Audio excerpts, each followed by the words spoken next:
Oke. Selamat siang kepada Bu Ika, para dosen dan teman-teman sekalian. Kami di sini dari kelompok Channel 2 ingin mempresentasikan mengenai UDU, sebuah Enterprise Resource Planning atau ERP system yang bersifat open source. Untuk anggotanya, di sini ada saya sendiri Muhammad Wali Hadib, lalu ada Khusul Khotimah, lalu juga ada Lutfi Sasibilah. Untuk outline-nya, kami di sini pertama-tama akan bahas mengenai sejarah singkat, lalu juga akan bahas mengenai modul yang tersedia pada UDU, lalu juga tipe deployment, lalu ada kelebihan kekurangan UDU, kemudian ada ulasan singkat perusahaan yang pernah menggunakan UDU, dan terakhir rekomendasi karakteristik perusahaan yang cocok untuk menggunakan ERP sistem UDU. Pertama akan dibahas oleh Husnul. Baik, terima kasih Iqbal telah membuka presentasi ini.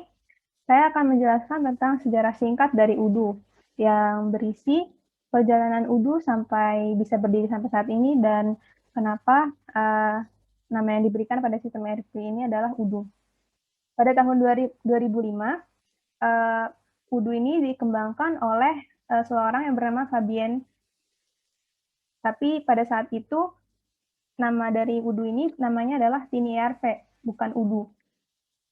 Selanjutnya pada tahun 2006, Fabian membeli nama domain sorry.sap.com. Selanjutnya pada tahun 2008, nama Tiny ERP diubah menjadi Open ERP. Kenapa nama ini diubah? Karena pada saat itu Fabian berpikir jika dia ingin menjadi sistem ERP perusahaan Danone, dia tidak bisa hanya menjadi Tiny. Tiny itu kan artinya kecil. Sehingga dia harus mengubah namanya menjadi Open ERP. Lanjut pada tahun 2009 sampai tahun 2010, Open ERP mengalami peralihan dari service company ke software publisher company. Lanjut. Pada tahun 2011, Open ERP memenangkan penghargaan Deloitte Technology Fast 50 di Belgium. Penghargaan ini diberikan kepada perusahaan yang mengalami pertumbuhan pesat pada negara tersebut. Lanjut pada tahun 2013, Open ERP memiliki 2 juta pengguna dari seluruh dunia. Pada tahun 2014, Open ERP menerima pendanaan sebesar 10 juta US dollar. Dan yang terakhir, 2014 juga, nama perusahaan dan produk Open ERP diperbarui menjadi UDU. Lanjut. Lalu, apakah UDU itu? UDU itu merupakan nama yang berasal dari Fabian itu membeli 2 domain nama waktu 2008 dia mengganti nama Tiny ERP. Pada saat itu dia membeli 2 domain yaitu openerp.com dan udu.com.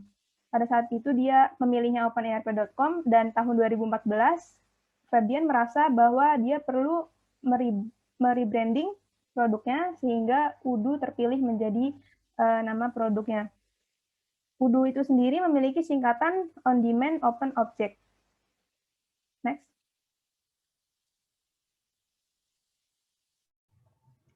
Oke, selanjutnya kita akan membahas mengenai modul yang tersedia pada UDU. Next. UDU sendiri memiliki lebih dari 30 modul utama yang disediakan dan juga terdapat ribuan modul third party yang ada pada UDU. UDU sendiri memiliki 2 versi, yaitu versi Enterprise dan versi Community. Untuk versi Community, versi ini bisa dilakukan konfigurasi secara bebas oleh siapa saja. Sementara untuk versi Enterprise, dia modul-modulnya disediakan secara terlisensi oleh UDU-nya sendiri dan bersifat berbayar. Untuk modul-modul sendiri, kita bisa mengkategorikannya menjadi 8 kategori besar seperti ini. Di sana terdapat kategori websites, lalu kemudian ada finance, sales, marketing, operations, manufacturing, human resource, dan communication. Untuk modul-modul per kategori, di sini bisa kita lihat untuk kategori websites, di sana terdapat website builder, lalu ada e-commerce, blogs, forum, slides, live chat, dan appointments. Modul-modul ini bisa diintegrasikan menjadi satu sistem yang berbasis website. Lalu untuk kategori sales, di sini ada modul CRM, point of sales, sales itu sendiri, dan juga subscription. Untuk finance, Odoo menyediakan modul accounting, invoicing, dan juga expenses. Dan untuk operations, disediakan modul inventory, timesheets, project, purchase, dan juga helpdesk. Kemudian untuk manufacturing, ada modul untuk MRP, ada PLM, equipment, dan quality. Lalu human resource, di sini disediakan modul-modul seperti untuk recruitment, untuk employees, fleet, leaves, dan juga appraisal. Untuk communication ada modul untuk discuss dan juga e-signature. Dan terakhir ada untuk kategori marketing, ada modul untuk marketing automation, mass mailing, events, dan survei. Sebelum dilanjutkan, sekali lagi, seperti yang saya sempat sebutkan juga, modul-modul ini bisa diintegrasikan menjadi satu sistem tersendiri. Jadi walaupun terpisah-pisah menjadi beberapa kategori, ya bisa digabungkan menjadi suatu sistem dengan berbagai modul. Kita lanjut ke tipe deployment. Secara garis besar, Odoo memiliki dua tipe deployment, yaitu on-premises dan juga yang kedua adalah cloud. Untuk on-premises ini, dia adalah tipe deployment di mana kita bisa mengunduh server Odoo ke dalam lokal server kita. Sehingga jika kita ingin menyambungkan Odoo-nya ini dari device, kita harus menyambungkannya secara lokal atau LAN. Sementara untuk cloud, ini adalah tipe deployment yang bersifat online. Jadi servernya tidak harus diunduh kepada device kita secara lokal, tapi bisa diakses secara online atau melalui website. Sekian. Selanjutnya oleh Husnul kembali. Sekarang kita akan membahas tentang kelebihan dan kekurangan yang dimiliki oleh Odoo. Next. Kelebihan pertama, Odoo ini tergolong murah. Jadi dibandingkan dengan SAP, yaitu sesepuh dari sistem ERP itu sendiri, Odoo Enterprise memiliki harga yang lebih murah. Fasilitas yang didapatkan pun tidak kalah dari SAP. Next. Ini adalah perbandingan harga yang ditampilkan oleh website Odoo. Jadi untuk 5 tahun, 50 pengguna, Odoo sendiri memiliki harga $75.000, sedangkan untuk SAP hampir $300.000. Kelebihan yang kedua, Odoo memiliki versi mobile. Dengan adanya versi mobile, karyawan semakin mudah untuk mengawasi sistem dimanapun dan kapanpun. Terakhir, perusahaan dapat membeli modul sesuai kebutuhan. Jadi karena dapat disesuaikan dengan kebutuhan, perusahaan dapat menyesuaikan pula budget yang harus dikeluarkan. Lanjut. Ini dia ilustrasi bagaimana perusahaan dapat menetapkan sendiri modul yang ingin dibeli. Next. Sekarang kita masuk ke kekurangan. Yang pertama adalah Odoo terlalu sering mengupdate fitur-fiturnya.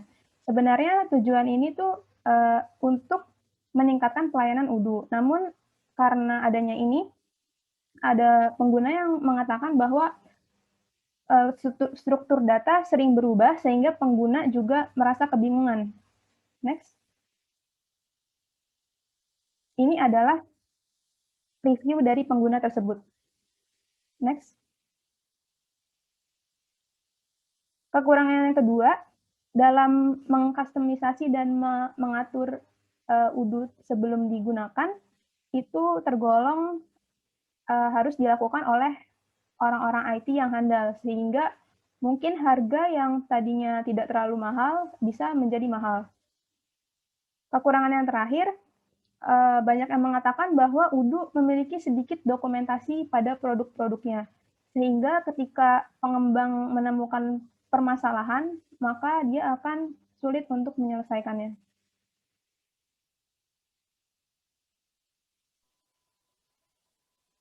Baiklah, selanjutnya kita masuk ke ulasan singkat perusahaan yang telah mengimplementasikan Odoo. Pada kesempatan kali ini, kami akan membahas perusahaan Toyota yang berhasil mengimplementasikan Odoo dalam waktu 6 bulan pengintegrasian. Latar belakangnya, Toyota Material Handling ini awalnya tidak memiliki ERP dan mengalami kesulitan untuk mengelola jaringan distribusi antara unit pemasok. Unit pemasok dari Toyota ini juga berasal dari luar negeri juga. Karena berada di pasar yang kompetitif dan tidak dapat mengambil resiko dengan melakukan investasi besar, sehingga Toyota memilih solusi sederhana dan lebih murah, yaitu Odoo, dengan mitra resminya yaitu Smile. Penerapan Odoo pada perusahaan Toyota. Pertama, Toyota membutuhkan modul penjualan Odoo untuk mengatasi pemesanan konsumen ke perusahaan. Setelah perusahaan menerima pemesanan dari konsumen, perusahaan harus memastikan ketersediaan produk. Oleh karena itu, perusahaan membutuhkan modul inventaris. Setelah itu, apabila produk tidak tersedia, maka perusahaan memiliki dua pilihan, yaitu untuk memproduksi sendiri produk tersebut. Oleh karena itu, perusahaan membutuhkan modul pabrikan Odoo. Dan pilihan kedua yaitu perusahaan mengimpor produk tersebut dari perusahaan di negara lain. Oleh karena itu, mereka juga membutuhkan modul pembelian Odoo. Dan modul akuntansi Odoo dibutuhkan oleh perusahaan Toyota untuk menagih secara otomatis tagihan kepada konsumen mereka melalui Odoo. Selanjutnya, manfaat bagi Toyota. Karena sejak awal perusahaan Toyota menitik beratkan kepada waktu pengimplementasian, maka menurut mereka, waktu implementasi dari Odoo ini sangat singkat, bahkan untuk proyek yang kompleks. Selanjutnya, perusahaan Toyota hanya membutuhkan waktu 6 bulan pengintegrasian dan sudah dapat menggunakannya. Meskipun fitur-fitur Odoo terlalu sering diupdate, namun perusahaan masih dapat mengandalkan fitur-fitur tersebut dan cenderung mudah untuk mengintegrasikannya. Manajemen Odoo juga menyenangkan dan dapat diandalkan. Selanjutnya, rekomendasi karakteristik perusahaan yang menurut kami cocok untuk menggunakan sistem ERP Odoo. Karakteristik perusahaan diantaranya yang pertama, perusahaan kecil atau menengah, perusahaan yang memiliki banyak ruang untuk berkembang, dan perusahaan yang ingin mengimplementasikan ERP secara bertahap. Karena di awal sudah dijelaskan bahwa modul-modul Odoo ini dapat diintegrasi secara terpisah dan berdiri sendiri, maka bagi perusahaan kecil atau menengah yang ingin mengimplementasikan ERP namun tidak memiliki cukup budget, mereka dapat mengimplementasikan Odoo sesuai kebutuhan mereka. Selanjutnya, apabila perusahaan semakin berkembang, mereka dapat menambah pengimplementasian modul mereka dengan menggunakan Odoo juga. Dan apabila sebuah perusahaan ingin mengimplementasikan ERP namun tidak berani mengambil resiko yang terlalu besar untuk mengimplementasikan secara utuh, maka mereka bisa memilih Odoo, karena Odoo bisa diimplementasikan secara bertahap dengan resiko yang lebih kecil. Baiklah, demikianlah presentasi dari kami. Kurang dan lebihnya mohon maaf. Wassalamualaikum warahmatullahi wabarakatuh.